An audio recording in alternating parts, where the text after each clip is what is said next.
Hello, everyone, and welcome to yet another episode of Travel, Explore, and Celebrate Life. Happy Ganesh Chaturthi to all of you. Ganesha festival is here. And along with this, I think we kick off the festive season for India. So, starting now, every 15 days to a month, we have something to look forward to. Dasara, Diwali, there's something or the other. And of course, we will end with Christmas and the New Year.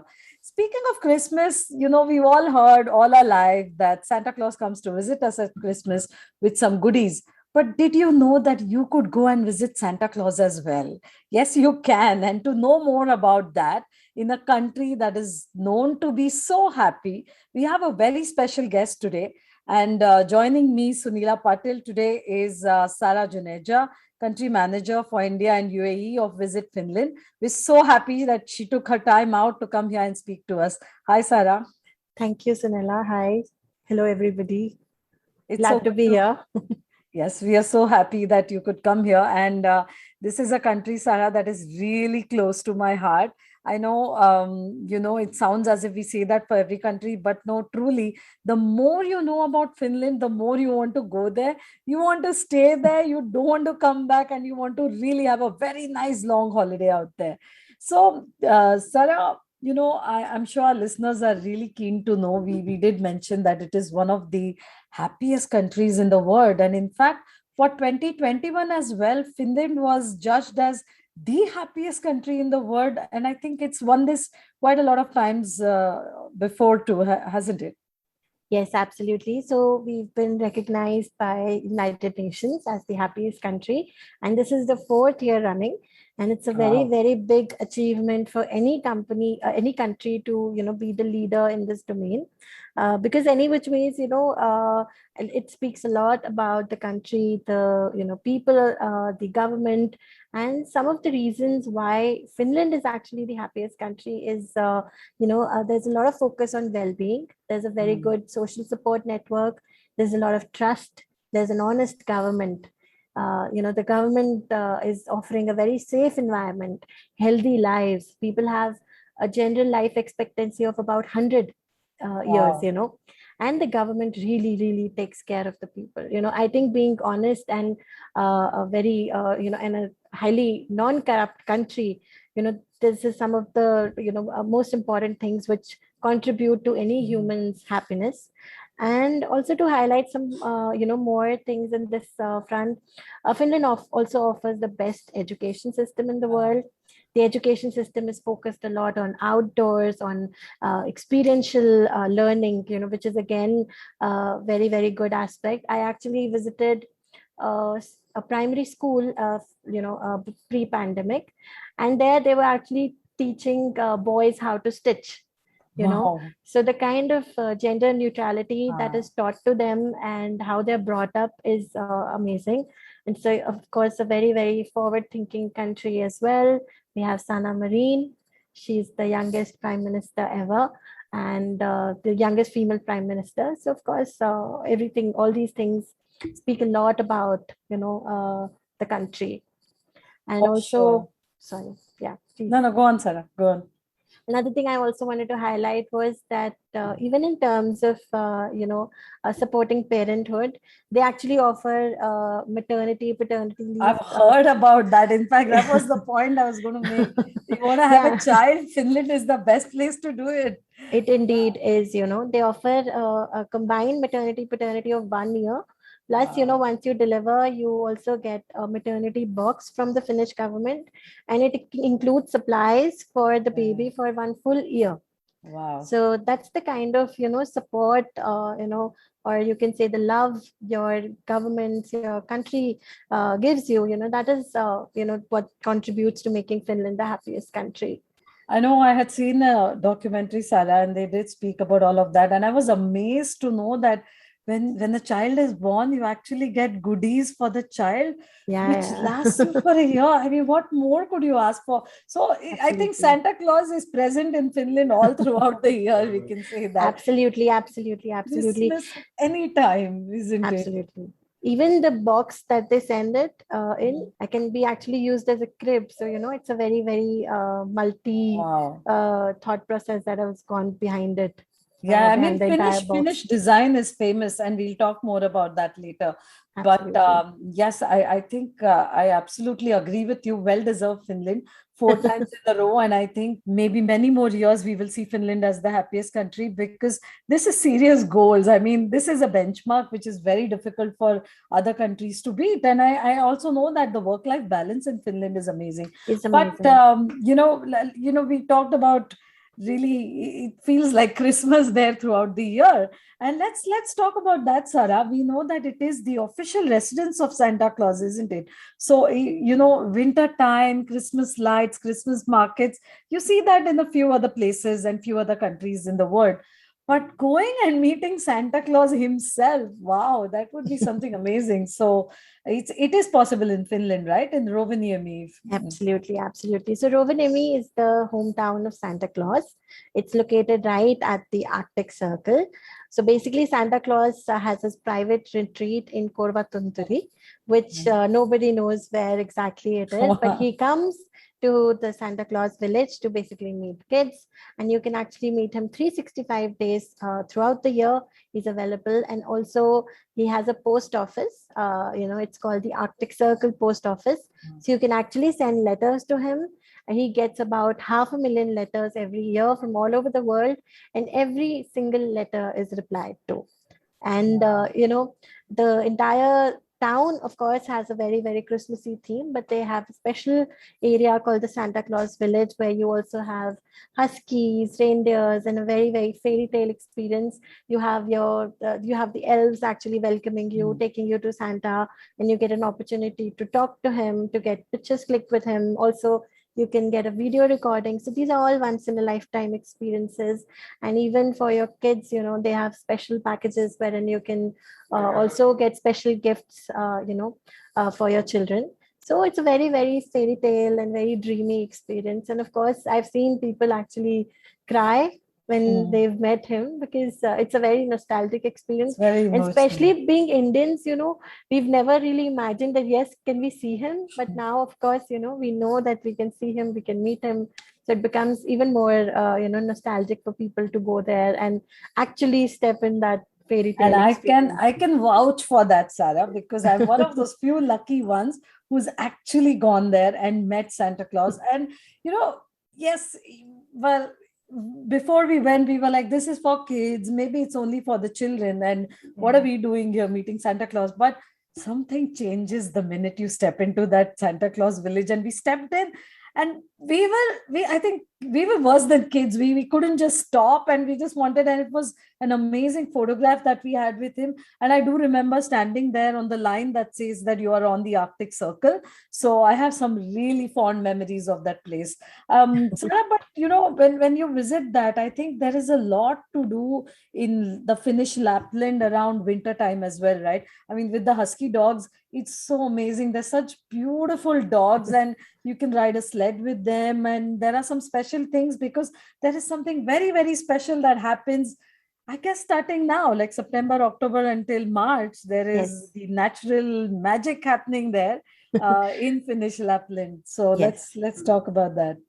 So basically, from September onwards, we have the possibility of viewing Northern Lights till about March. We have basically the possibility of viewing Northern Lights for about 200 nights in Finnish Lapland. No. And December is when basically the snow starts, and December is when the fairy tale starts. And in terms of experiences, of course, we have beautiful husky safaris, reindeer safaris, and a lot of time people also feel that why are they making animals do it? But these animals really need it.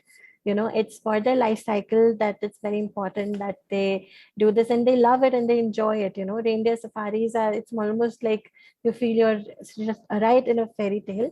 But apart from these activities, you can also spend a day at a reindeer farm. Spend a day with a local family, learn about the Finnish culture, the Sami culture. If you're very adventurous, you can try snowmobiling, snowshoeing, skiing. We also have this unique concept called the Arctic swimming. So you can actually dip in the lakes, even when the lakes are frozen. And we also have the beautiful icebreaker and experience 365 in Kemi, which is again very close from Santa Claus village. And we also have a Ranwa Zoo where you can meet polar bears and about 100 other Arctic animals.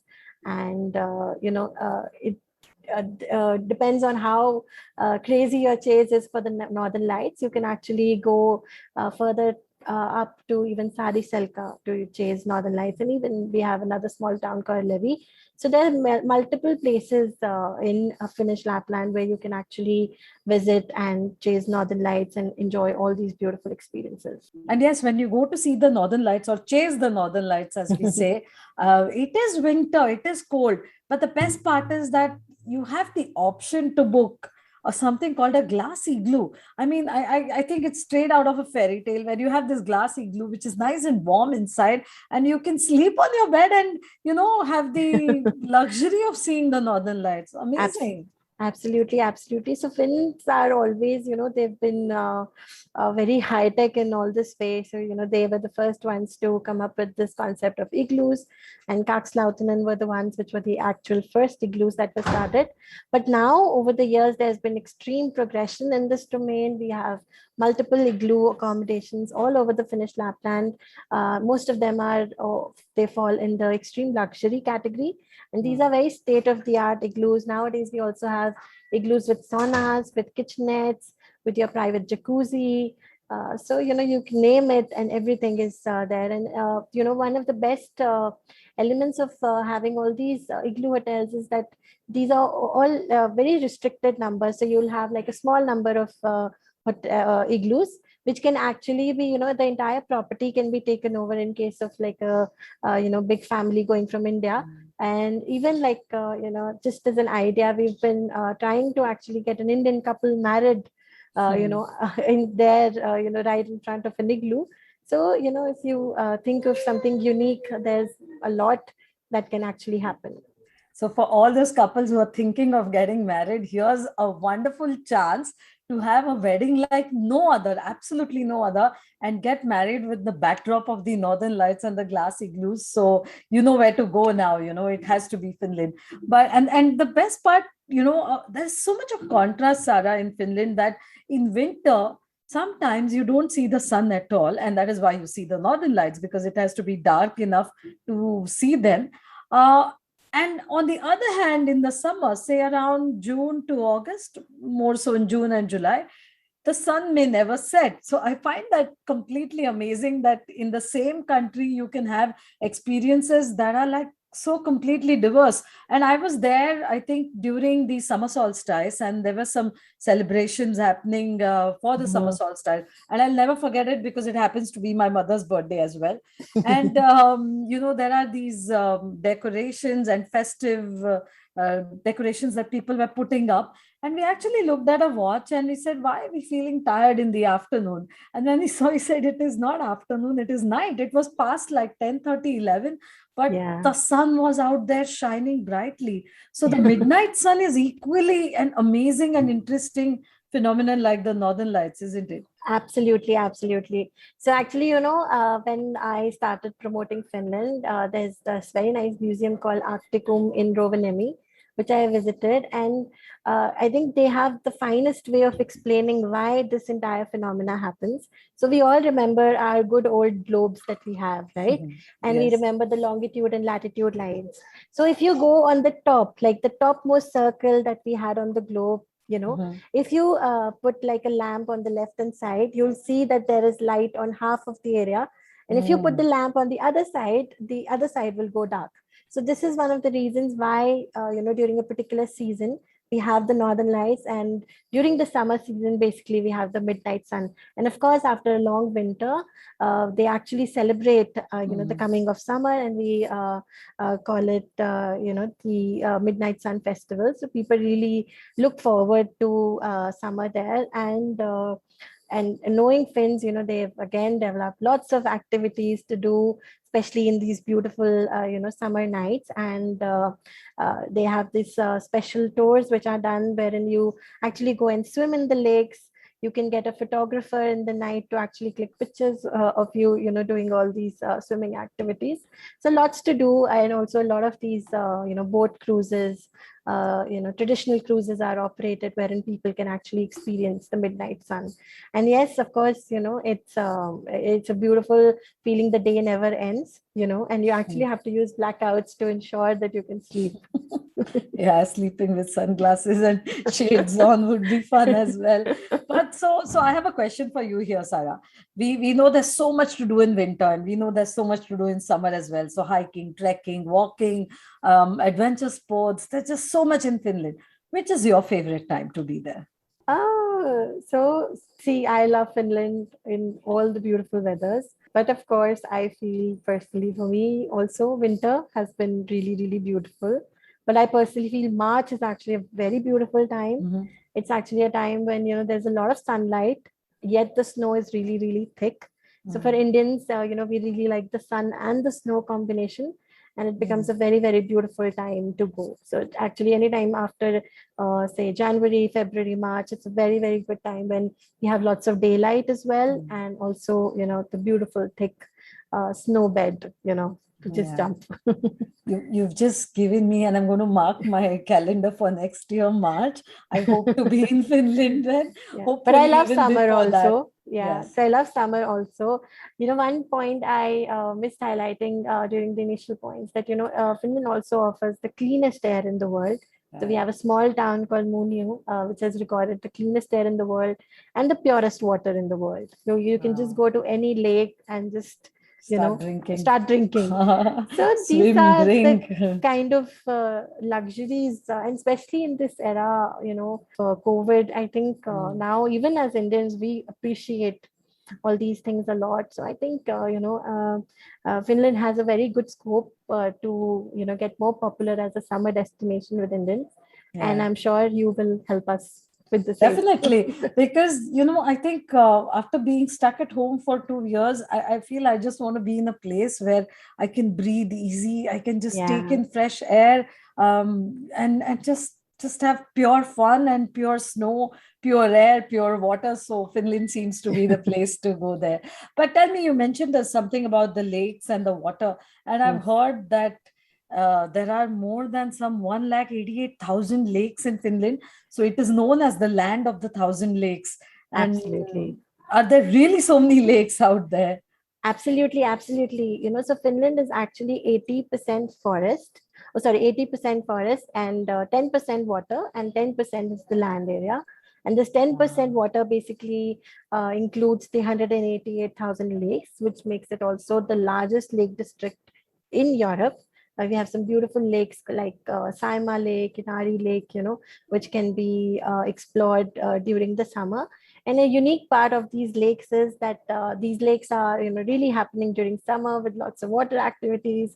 But these same lakes are frozen during winter, and you will see, people even doing skiing on them, or people also, enjoying ice fishing on them. So these lakes are actually really multi-utility lakes, and Finns enjoy a very, very close relationship with nature. And of course, these lakes and this forest area actually contributes a lot to the room to roam, which I feel all of us are desiring now to have as a luxury for us when we experience or travel anywhere, is to just have the room to be free, the room to roam around, and of course the beautiful greens of the nature, the beautiful blues of the water, the beautiful sky makes Finland again like a perfect place to be.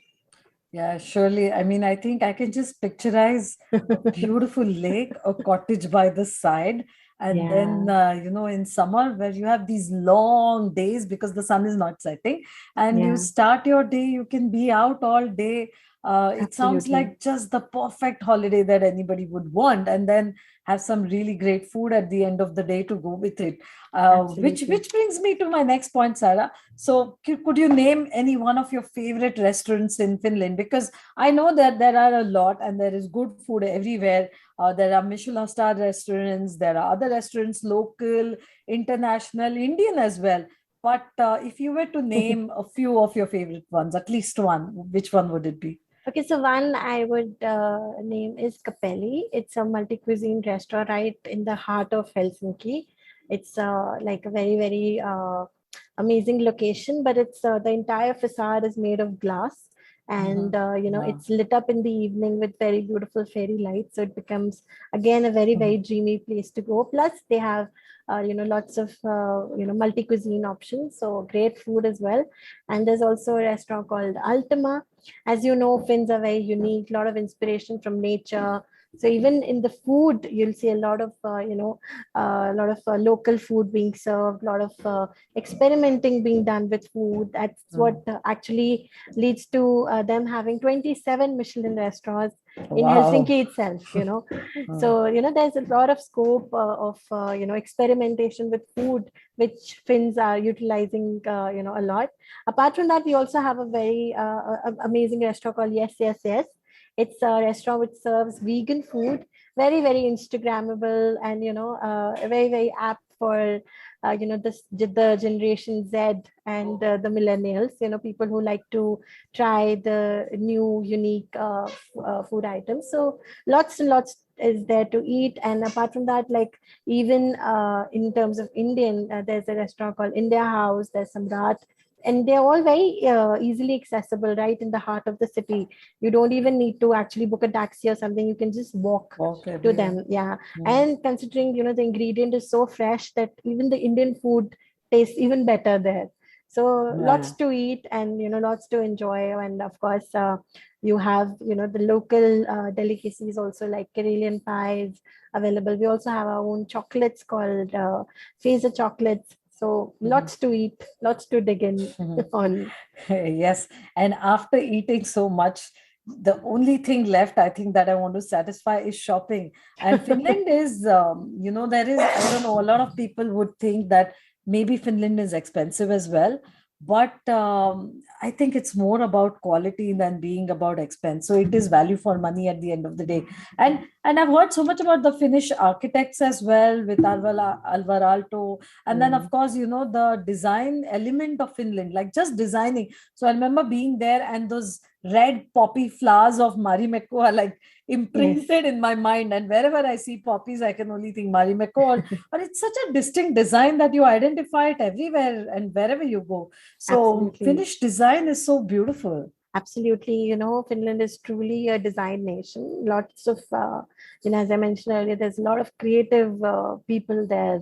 And of course, it reflects in every part of design there, even in terms of architecture, as you mentioned, Alvar Aalto. But there's also Eero Ariano. Mm. He made a ball chair, which was like, James Bond's favorite. So Wow. there's been, certain parts of Finnish design and Finnish architecture which have been recognized worldwide. Apart from that, again, in the heart of the city, we also have a place called the Design District. Also, like right now, there's a lot of focus on sustainability. So you will see Mm. actually designers come up with really, really creative stuff. I know of shoes that have been made of, all the coffee waste that is there. So that means, they're extremely creative and working a lot on, some amazing designs. And we've been also trying to get Marimekko to collaborate in India. So Wow, that would be hopefully, amazing. yeah, yeah. In fact, yesterday we were at a meeting, and my colleague from Finland, he was wearing a Nehru jacket of Marimekko print. So we were just thinking that we have to get an Indian designer to do a range out of these. It has to be a collaboration done. And imagine people wearing those Nehru jackets with those big flowers and all. I think it'll be very, very interesting, collab. Yeah, definitely. And Sarah, we've been speaking for quite some time now, and we spoke of Finland being the happiest place in the world. So once you reach there, you're naturally happy. You're snowmobiling. You're in adventure sports. Depending on when you go, you've been maybe swimming in the lake or hiking or some quite a nice active holiday. You can stay in a glass igloo and enjoy all the luxuries and some great food and shopping. So I think after all of this, we need some wellness therapies to really take Yeah. all that and come back completely rejuvenated from a holiday. And I've heard so much about Finnish saunas and being able to rent cottages or things. So Sauna is the way of life in Finland, isn't it? Absolutely, it is a way of life. And now, actually, even by UNESCO, Finnish sauna has been recognized as an intangible cultural heritage of humanity, similar to Indian yoga or Beijing opera. So it's actually been held very high in terms of the stature now. And of course, it's a part of Finnish heritage, it's a part of Finnish culture. We have about 3 million saunas in Finland, in a population of about 5.5 million, which makes it almost like every couple or every family has a private sauna of their own. And like us Indians, like we invest in making our homes, Finns also invest in making their own summer cottages. So mostly everybody will have one sort of summer cottage by the lake where they'll actually go and spend their summer, relax, and uh, enjoy their saunas. And also there are multiple varieties of saunas that are available, and of course the traditional ones are still considered the best. In fact, sauna was also an area where in the older times birth was given, so that's the kind of purity saunas are expected to carry. And also nowadays they say saunas are the best places to meet friends. If you want to do a deal with them, if you want to work with them, then you go, just take them to a sauna and you're definitely going to sign that deal. It's and like sweat the it place. out together. Absolutely. Yeah. It's like the place to be with them. And of course, like it's a heritage for them and it's a culture for them. And even in our, the presidential palace, we have a sauna. So everywhere we have a sauna. Even in my office building, we have a sauna. So sauna is you really leave all the toxins behind, and I guess that's one of absolutely the reasons that people there are really so happy, because you are completely, continuously being refreshed, rejuvenated, mind, body, soul, all the time. So yeah, I'm absolutely. sure all that helps in that. And in fact, we spoke of it, and it's quite romantic as well. And I realized that Finland is an amazing place to have a honeymoon too. I mean, whether it's in winter, whether it's in summer. If it's in summer, you have the lakes, and if it's in winter, you have the snow and the igloos and the fairy lights. So it's really pretty. And Sarah, actually, I think 2 years back or 3 years back, exactly at this point, I was in Morocco at a workshop, and I was speaking to someone from Finland, and he said, I think it was 2 years back, and he said, yeah, we arranged a honeymoon for someone from India, and they came in, and after that, suddenly we saw that it was so popular on Instagram, Yeah, it was because Virat Kohli. exactly, and he didn't know who they were, and it was so innocent the way he was talking. And I said, who was it? He said, oh, it was some cricketer from India and a film star. And I said, do you know who you're talking about? And it was Virat Kohli and Anushka Yeah, Sharma. and actually. and then he showed me photos of their honeymoon that he had arranged for. Yes, So I yes, said, yes. yes, it is one of the most romantic places, well chosen, I think, They were the both of actual them. ones to start the rage, for Finland as a honeymoon destination. And of course, they started it, and it's just been an upward trend, since then. Yeah, but Sarah, I mean, they are celebrities, so they have every arrangement made for them. They would have a driver, they would have everything done. But tell me, if it is normal people like you and me who want to visit there, can we Yes. do it on our own? Can we take a road trip? Can we drive the car ourselves? Is it difficult, or are there trains to travel within the country? Mhm. I remember taking a flight when I went in there. And I remember Mhm. the roads being so beautiful, and I said, if only I could drive here. So, is it easy for just normal lay people to go in and also get all these experiences, drive there? Absolutely, absolutely. Self-drive is very, very easy. There are several options available for renting cars, but we usually recommend people to, drive throughout the year, especially during summer, spring, autumn. But during winters, if you are in Lapland, we recommend people to drive only if they've driven in that kind of Hmm. terrains before. Otherwise, we don't recommend to them because there can be certain stretches where there's nobody around. There can be really quiet, silent stretches on the way, and of course, there's lots of snow. So you need to be a experienced driver, especially for the winter part. But for summer, yes, anybody, everybody can drive. You have self-drive available. The terrains are beautiful, and even from Helsinki, we have the beautiful Lake District, which is just a 2-hour drive. and you're just totally transported into nature and the lake. So it's a very, very serene experience. And in terms of trains, also, we have a really, really good network. We actually have the Santa Claus Express, which connects Helsinki and Rovaniemi. It's an overnight train, so you can, you reach Rovaniemi in the morning. It's a sleeper train. You also have a bath facility right in your cabin, so you can also take a bath. You have a really nice restaurant, a very, very comfortable experience. And apart from that, even in terms of flights, there's lots of air connectivity connecting all the parts of Finland. You've just given me one more reason to go to Finland in summer, and that is to satisfy the driver within me who wants to take the car and be out on the road. I've had a few holidays around the world where I've driven, and even in Europe, and to think of it, earlier I thought maybe a left-hand drive would be difficult, but it's really not tough. And in Finland, the roads are not as crowded as India. So Not it's at all, not at all, not so at much all. easier to drive out there. And I think I like the point you make about winter, because the roads do have some ice and snow on them, Yes, and we yes, are not yes. used to that. So it's Yes, best to stick to trains, and it's so well connected with your flights and train and other small absolutely, coaches also everywhere, that I don't think that should be a problem at all. So it's absolutely. it's been great speaking about Finland, Sara, and I'm sure everyone's excited to go there. But before we close, could two things. What is the best time to go there? Yes, we've spoken of summer and winter as well. And, how long do we have to wait before we can get there now? Because we know that Finland is not yet open. Yes, we can wait a little more.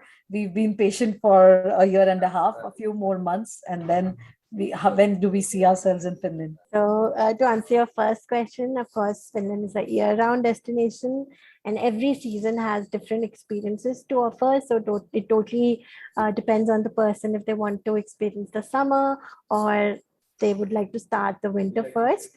And from winter, basically, the season starts from December to March. And for summer, basically, the main period is June, July, and August. And I would also highlight the autumn season. It's a time, especially September to November, when it's not that cold. You still have northern lights, and you have all these amazing igloos and everything available. But of course, December and all becomes peak season time. So you also have this is a better season to go and to experience northern lights and the Finnish Lapland. Though of course there's no snow till that time. And to answer your second question, so hopefully soon we are actually waiting patiently for actually the flights to resume and also the embassies to start the operations again.